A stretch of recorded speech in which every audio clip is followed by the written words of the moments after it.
ఇవాల్టి వీడియోలో మనం కంటెస్ చూద్దామండి. సో ఈ కంటెస్ ఏంటంటే డిఫరెంట్ అకేషన్స్కి సూపర్గా ఉంటాయన్నమాట. గోల్డ్ ఫినిష్లో నేను పెట్టుకున్న కంటె కూడా చాలా బాగుంది కదా, చూసేద్దాం రండి.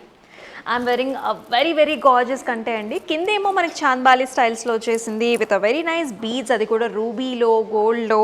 అసలు ఎంత బాగుంది కదా పర్ల్ కాంబినేషన్తో. అలాగే మ్యాచింగ్ ఇయర్ రింగ్స్ కూడా పెద్దగా వచ్చేసాయి, నాకైతే భలే నచ్చింది. మరి దీనిలోనే మరికొన్ని ప్యాటర్న్స్ ఉన్నాయి, చూద్దాం రండి. So this is a similar pattern అండి. Gold and also green beads అలాగే రైస్ పర్ల్స్ కాంబినేషన్లో చాలా బాగుంది కదా అమ్మవారి మోటివ్తో చాంద్బాలి స్టైల్లో. ఇది వచ్చేసి లేటెస్ట్ స్టైల్ అనమాట, సర్కిల్ ప్యాటర్న్స్తో ఫ్లవర్స్తో ఉంటుంది. అండ్ ఇక్కడ చూసుకున్నట్లయితే గ్రీన్ బీడ్స్ అలాగే మనకి రూబీ కాంబినేషన్లో ఇచ్చారు. అండ్ ఇవైతే చాలా చాలా ట్రెండింగ్లో ఉంది, light pastel shades and also amazing ear రింగ్స్తో పాటుగా వస్తుంది. అండ్ ఇక్కడ చూసుకున్నట్లయితే చిన్న పిల్లలకి ఎవరైతే ఇట్లాంటి క్యూట్ కంటెస్ట్ చూస్తున్నారో ఈ ప్యాటర్న్ అలాగే ఈ ప్యాటర్న్ కూడా అమేజింగ్గా ఉంటుంది. ఈ కలర్ కాంబినేషన్ కూడా చాలా చాలా ట్రెండ్ అయిందండి. మల్టీ కలర్ కాంబినేషన్స్లో మనకి ఇలా వచ్చేస్తుంది.